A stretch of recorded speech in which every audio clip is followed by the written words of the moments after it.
So the immunology that we have to get through is going to be sort of a crash course in immunology. And actually, immunology is not really taught at the undergraduate level that much. And that's why I think this is a bit of an opportunity. It's one of the reasons why I want to talk about it. You can't usually get an immunology degree at the undergraduate level. You can get a biochemistry degree and then work in immunology or another kind of degree. But undergraduate education in immunology is not that great. And yet, when you look at the jobs that are available, a lot of them have to do with antibodies. A lot of them have to do with biotech applications. And we're going to talk about one of them. Have you all heard of CAR T cells? I think usually you call them CAR T cells or CAR-T. CAR T cell therapy. Have you heard of that at all? We'll get to that at the very end. It's a new way to sort of modify your immune system, your T cells, to fight against cancer. We actually have an alum who, with the BS Biochemistry, is still working in the Seattle area. He's changed companies several times. But what's cool is I'm able to keep track with him because he's always like, he's always open to running a tour so that we can have a tour. Now this year, we're doing research instead of tours, but I want you to know that connection's there. And by the way, we should also talk about, because we're not doing a tour this year, maybe we should talk to him in some ways about getting you all in touch with him for if and when you're looking for jobs. Okay, but we still got a month and a half before graduation, plenty of time. All right, so let's talk about what immunology is and what would be in an undergraduate course about immunology.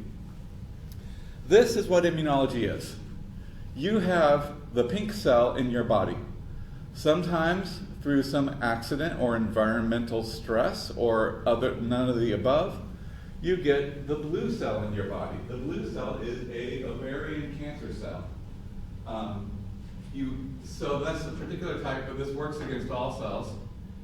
And you see that your cell goes up against the cancer cell and does something. If you look very carefully, you might see some events going on. And then you see the cell collapsing. So I would like to ask you, I'm not asking for too much specifics, but what kinds of molecules are changing or moving? We see what's happening to the cells. Can you tell me anything about what's going on and just a general category of things that are active? We have proteins, lipids, sugars, and nucleic acids, although nucleic acids aren't doing jolly much right here. But the other thing that you can see, what can you see? Can you provide me just some kind of very general biochemical interpretation of the events that you see right here? Are there cytoskeletal components that are degrading, and that's why it's collapsing? And why do you say that? What? Because as soon as the cell touched the cancer cell, it just collapsed and decreased a lot in size. Yeah, there's something holding the cell up, and part of that is the cytoskeleton. Now, probably the cytoskeleton itself is not being attacked by the immune system, but it's doing something else that puts so much stress on the cell, the cytoskeleton can't hold up anymore. There is actually something to talk about the cytoskeleton on this side. What do you see happening? And this is a great way to start this kind of question. You see a shape change in the cell. What kind of underlying biochemical change is going on? Something's collapsing with the cytoskeleton on this side. So some kind of stress is being introduced. So ideas about either what could be causing the stress or what's going on with the cytoskeleton on this side of the cell. Any ideas? Just general hypotheses. What's going on here? Maybe other cells releasing like antimicrobial substances, things like that. Yeah, exactly. And in fact, we can talk about exactly what those are.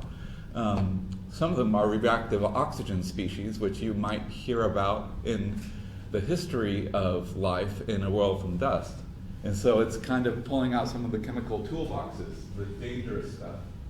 Yeah, there's something breaking down, something going on. I don't think you can see well enough, but you might see a little heterogeneity down there.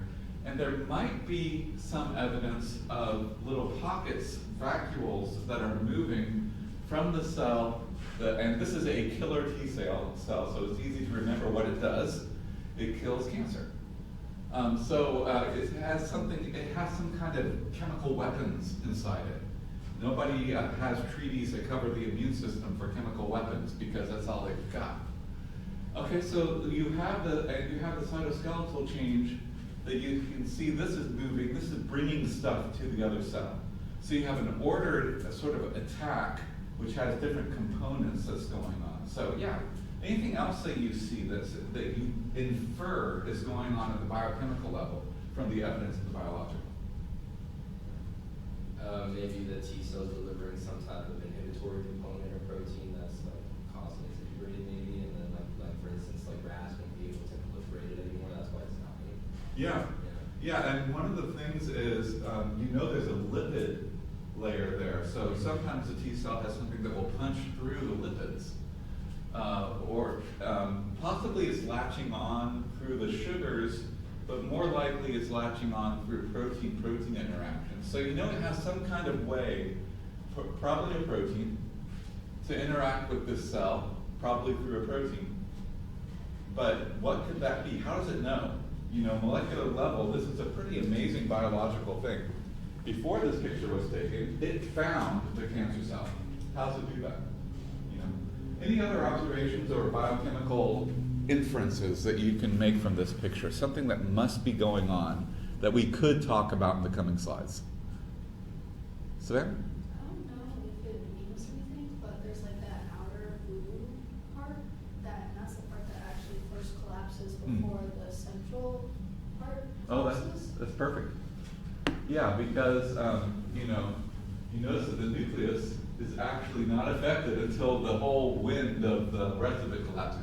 It's a cytoplasmic event, and going together with you're getting through the lipid membrane. What's the easiest way to cause a cytoplasmic event like that? Osmosis. If you can punch holes in the membrane, then it would fit exactly with what's going on there. And that's a cool observation. Nobody's ever made that observation with this before, but I think it's a good example of how you can reason your way through these things. Here's another one, and it's just to show that T cells attacking other cancer cells. The cancer cell is blue also in this case. And you can see that there is a broad interface, and in fact, they call it the immunological synapse. You might run across, that word is not in the rest of this lecture, but you might run across that in certain ways and places. So there's a slight gap between two cells, and you can see that the T cell is actively remodeling itself to sample the other cell surface.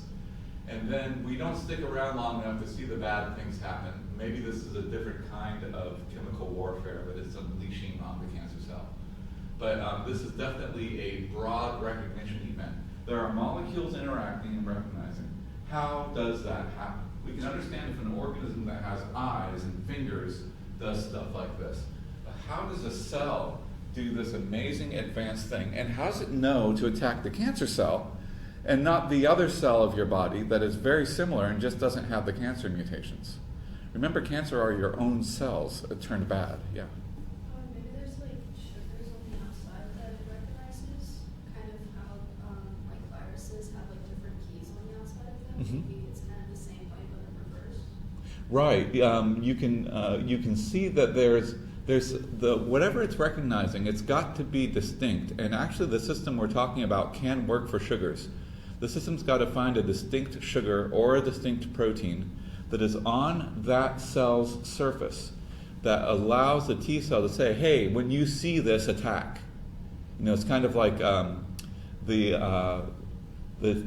every immune cell has some kind of modulation so you can turn it off. It doesn't make sense to make a dangerous cell like an immune cell and to set it loose in your body. In fact, when that happens, you have an autoimmune disease.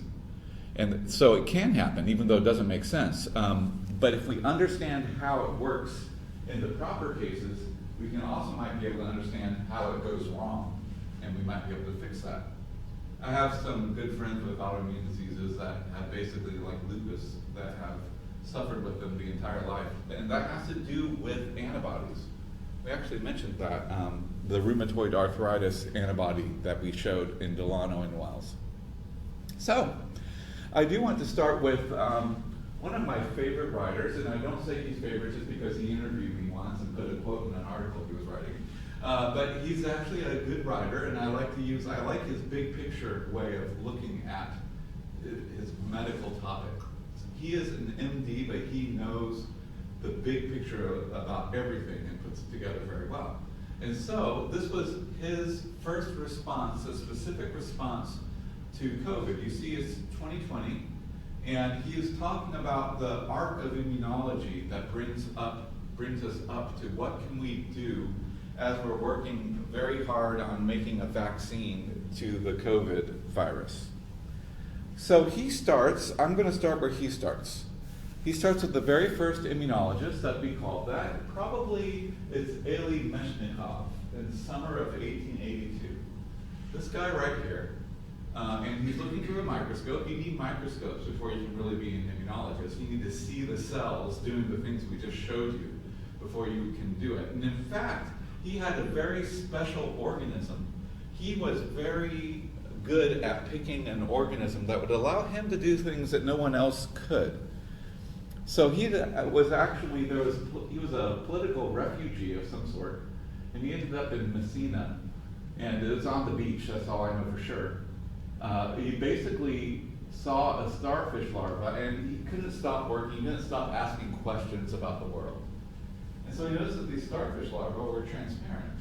And he also noticed when one got a splinter, he could actually see some of the changes happening inside it. He could actually observe what he called phagocytes, which means from the phage, which means eating. These are cells that would eat other cells. And if you look at the way that we have the T cells, they look like phagocytes. Technically they are not, because they don't actually take bites out of the other cell. But there are immune cells that will recognize and engulf the other cells. And those are called phagocytes. So obviously this is a really interesting thing. You want to figure out what's going to go on. And he basically understood that the phagocytes were serving an immune function. They weren't just eating. They were eating something that would be infective. They were eating something not to consume it, but to remove it, to keep it from reproducing. From eating to feed to eating to defend. And then he started to say, hey, maybe the whole immune system is based on this. The immune system is based on these type of cells that can eat other cells. And then they've been turned to eat just certain kinds of cells and to leave your own cells alone. This is where they started, and this is a very true thing about the immune system. The other thing you'll notice is to have an immune system, you have to have, a system requires a body, so we're talking about complex organisms, like a starfish will have an immune system. Bacteria, they do participate in some sort of what we might call immunity at a protein level, but it's really not an immune system in any way. It's a real stretch to call that immunity even. So this is the idea. This is Metchnikoff's original drawing of phagocytes. So this is what he saw. And he saw these cells like eating other cells. And he's like, oh, that's cool. And so he'd do little splinters on the larva, and he would watch what would happen as they would react to injury. And he noticed the same type of reaction happened to many different kinds of injury and infection. And so this was like 5 hours after cauterization. They would come, and they would also play a part in healing, like repairing the breach that was made. So he deduced that this was indeed a system, that this was not a brain-led thing, and it was independent of the blood. It involves cells that circulate in the blood, but this is not involving red blood cells per se, or whatever starfish have that's like those. They basically accumulate. They don't care about whether there are blood vessels there. They can use them, but they don't have to. And they don't care whether their nerves are there. And so he said this is a new branch of the body, and so the immune system was discovered. And so here's phagocytosis. This is a great example of it. Here's an immune system cell called a neutrophil that is migrating to kill a square of bacteria. And you can see that it's a good, the phage-like activity of this is definitely a good summary of what they're doing. And Metchnikoff's thing was that they're doing this not because they're hungry, but because they want to keep the bacteria from growing inside you. So how do they know? And if they want to keep something from growing inside you, the best kind of system is if you can defend yourself against something you've never seen before. But that's kind of a tall order. How do you defend yourself against something you've never seen before? This is the kind of thing that keeps strategists up at night, right? So there is actually a separate system even of vessels within the body called the lymph. And so it is independent of the blood and brain. And we have lymph nodes at the sort of junctions of the lymph vessels. And the lymph vessels are all connected. It is interconnected with the rest of the body, but there is a special system for moving around. It's like a blood vessel is to the blood, if you consider the blood as a system, circulatory system. These are the vessels that the immune cells move through. And so what you see is that they can go to the site of entry. There's also a sense in which they have the lymph nodes are sort of their command centers. And there are other command centers as well, where they, I don't want to draw the analogy too tightly, but they go out on recon and they come back and they bring back the evidence of the enemy. And then they make their plans, they develop the cells that will go after it, and they send them out against those. So your lymph nodes do get swollen sometimes under immune infection because they are active, they're making plans, and maybe they're inflaming, they're causing a bit of an overreaction, overgrowth of cells. And this is one of the most vivid examples of what a lymph node does. A tattoo, I'm not going to ask if anyone has a tattoo here. Actually, my wife does, but that's actually for chemotherapy. So you can have tattoos for lots of reasons. When you get a tattoo, you are injecting the colored molecule permanently under your skin. Your immune system says, hey, this is something I've never seen before. Let's check it out. And they actually sample it and they bring it back to the lymph nodes. So when you have a tattoo under your skin, it really gets under your skin. It actually, part of it gets transported to your lymph nodes where your immune system sort of studies it and says, hey guys, is this something we should worry about? Usually it figures out rightly that there's nothing toxic about this molecule. So this is, just remember that tattoos are the deposition of colored molecules below the epidermis. And then you actually have cells, they can passively diffuse through the body in blood and even lymph by dissolving. But then you actually have immune cells that actively are sampling the body and bringing it back to the lymph node. And most of this is probably active transport. I don't think that the tattoo molecules would passively move to the lymph nodes. And so you can even see, depending on the color of tattoos that are under the person's skin, this is a lymph node. When their lymph node is actually dissected after they die, they donate their body to science. And one of the things we can do is we can see their lymph nodes are actually tattooed as well. And so these are the different pigments. These are small molecule pigments, but you can see from the color, the green color is from the copper phthalocyanine, and that's getting into their lymph nodes as part of the immune system responding to something foreign that was introduced, so that it has to decide. You get a lot of foreign molecules introduced. When you eat something, you get foreign molecules introduced, right? So the immune system has to decide, is this something that's going to grow and overtake my body or not? So you can see that here's the lymph nodes, and you are probably pretty familiar. I don't know if anyone ever had their tonsils out. Your tonsils are connected to the lymph.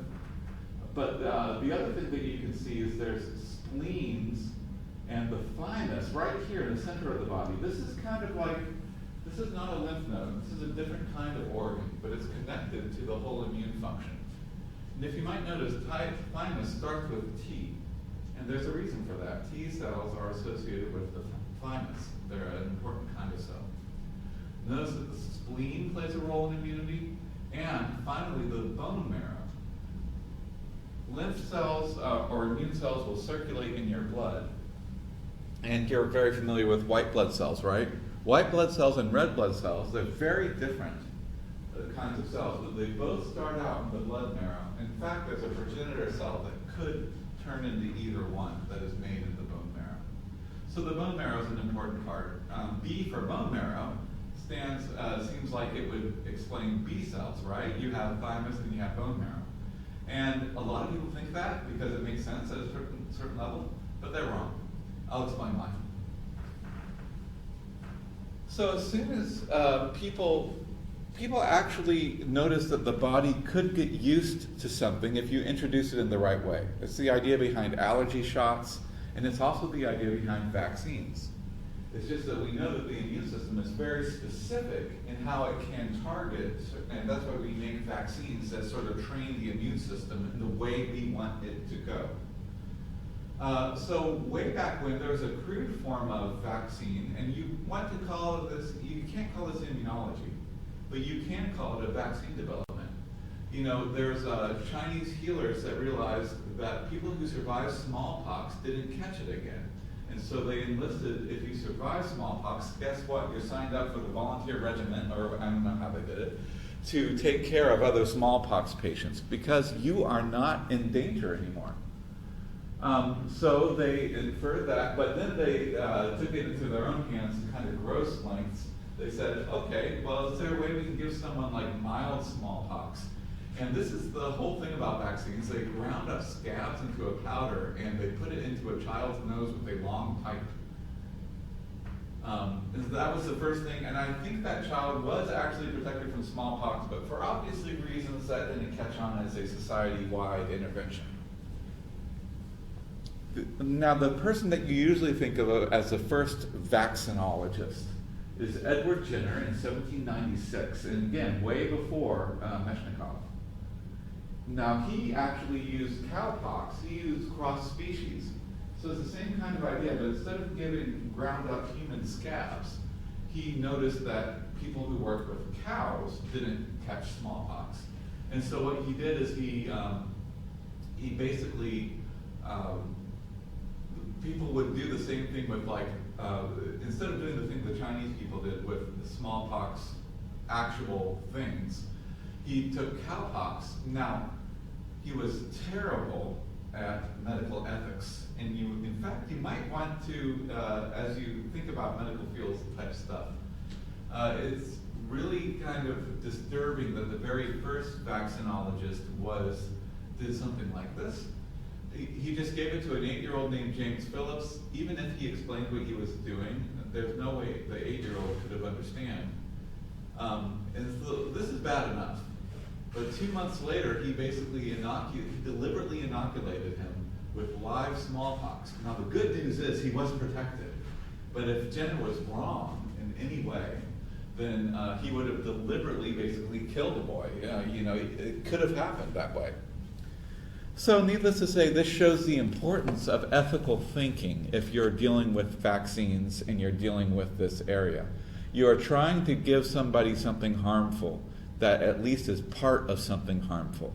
And I think that you should always take it very seriously. I think a lot of people sometimes come down too far on either end of this, but there are a lot of people that are like, we have a lot of safeguards set up right now, and it's important that we know that and that we keep an eye on those safeguards ourselves.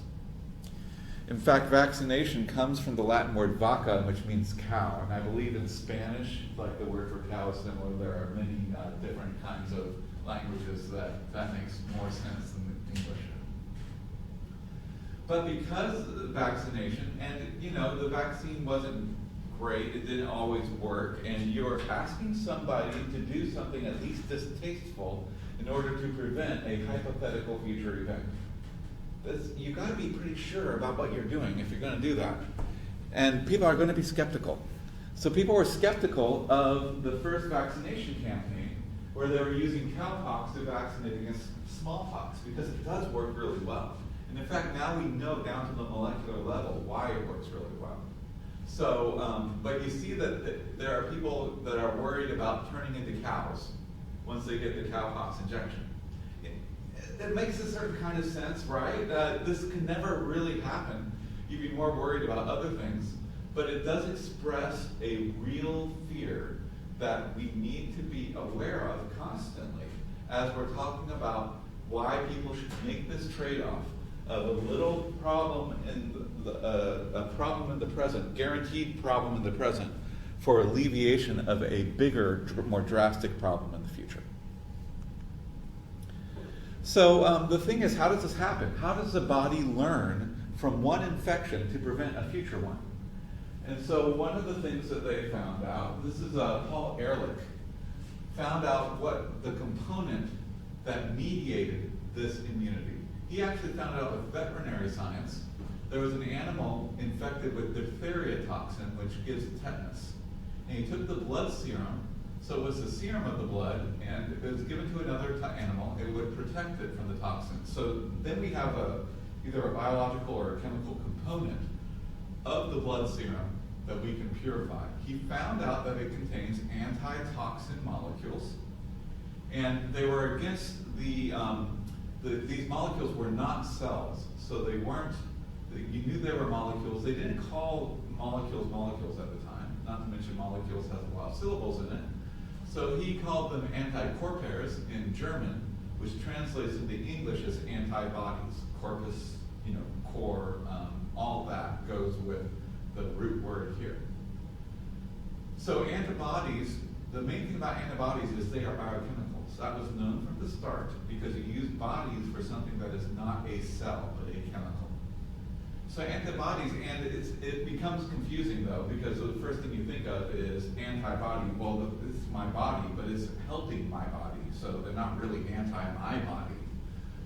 And eventually they traced it back to what cells made antibodies, and they found that there were these plasma cells. And they found out that a certain type of cell named the B cell would grow up and mature into a plasma cell. And these are white blood cells that are circulating, and you can find them. And so there's a whole field of what are these exactly. So B cells are made in the bone marrow. They're also made in the chicken. The chicken makes them in a different way. The chicken makes them in an organ called the bursa. And technically, B cells are called B for the bursa, but they're made in the bone marrow. And so just remember, if it helps you remember it, B for bone marrow is okay. It's just not accurate. But in your bone marrow, you make a progenitor. There's a stem cell, actually, normal stem cells inside your blood. It gets turned into a lymphoid progenitor, which can become several types of cells. And the same progenitor can go to the thymus and learn to become a T cell. It's kind of like choosing your major in college. You decide which department you're going to go to, and some of them go to the bone marrow, just stay in the bone marrow, and they become B cells. So T and B cells have a similar origin, but they have very different receptors on their surface. The B cell receptor, it looks just like an antibody. And when they grow up, they make copies of that particular antibody. The other thing about all these cells, this is true for B cells and T cells. Each cell can be different. It has its own genes. They've sort of sliced and diced part of their genome to be able to make it so that each cell sort of has a randomized receptor on their surface. But then you have all these random receptors, like a pool of random receptors, and then you select the one that works, and then you proliferate it. You make it grow up into tons of cells, and that's where you get antibodies and T cell responses from. They're called clones, clonal expansion, because once a cell is selected, it then produces identically genetic copies of itself. So it does clone itself, but that just means that it reproduces itself without any genetic variation, because you want that receptor to be what's going on. So if you look at this, you have the expansion of the clones, and we do have some good clone jokes that you can make based on this, especially for Star Wars fans. The B cells, as they grow up, so you have that whole population of all the different clones. When a clone is found to match a foreign invader, it's like right here you have an antigen that binds to the B cell receptor that looks like an antibody, remember? then that cell will grow up into a plasma cell. They beget plasma cells. That sounds kind of formal language for it. It is, but they produce. They don't want to use produce twice, I don't think. They produce antibodies with the same binding specificity. All of the blue antibody, all with the same sequence. And so that's one clone leads to one kind of molecule. Now, usually you have like a dozen different clones that will work against a particular infection. So you end up with a diverse array of antibodies, but they're not that diverse. The diversity is really at the cell level, the naive cell level, before you get to the later level. Okay. So there's a movie I have for you to watch about how a B cell works. That basically you pick the clone and you amplify it. By the way, one of the reasons why I give you Delano and Wells as the first paper that you read, this is actually not that different from what Delano and Wells did. It's just that they were biochemists and these are cells. They have random variation that produces a pool of binding proteins. They figure out which ones bind best and they amplify those. They did it with phage display, but your immune system does it. And so that's part of the design of this class. We give you that paper for nefarious and hidden reasons, because it's almost like clonal selection. It's a certain kind of selection, certainly. So you have tens of thousands of randomized antibodies waiting, one per B cell. When you find an antigen that binds a B cell, that B cell gets turned into the entire clone army, okay? And it was actually proposed by Dr. Frank McFarlane Burnett, so I know I have some kind of shared genes with him somewhere way back, although I have no idea why. So no relation that I know. McFarlane, there's a long story, but McFarlane's as a clan, they kept going to war, they're a Scottish clan. They kept warring with the other clans, and apparently they were like cattle thieves and everyone hated them. And so they would always go to war with them, and they had a hard trouble keeping their male population up. So there are always a lot more women McFarlanes than men. And his mother was a McFarlane. And so it shows up, that's why it's his middle name. But he is a true McFarlane when it comes to that. So yeah, I am not always able to be incredibly proud of all my ancestors, but who is, right? So the immune system is, this is why I want you to watch this video. I'm going to post this online. It's a cool video about how this all works. And it really is like making a clone army. If you know what happened in Star Wars, you all know what happened in Star Wars, like in episode 2, they say that the bad guys made a clone army because they took this one warrior who's actually Boba Fett's dad, and they turned him into the entire clone army. And it's actually a pretty good metaphor for the immune system. I'm not sure it's that good as science fiction, but it's good as an analogy. The other thing that you can see is that there's immunity comics. And this is one of the things that I want to, these also do Star Wars puns with them. But they have, this is actually something that talks about COVID-based vaccine topics. We're not going to talk about that much this year, but I'm more letting you have this maybe to look back when we go through the whole thing to help you put all the different types of immunity together, okay? And you see that there are T cells here, and then there's another cell called the activated dendritic cell. But these will be for you to look at later.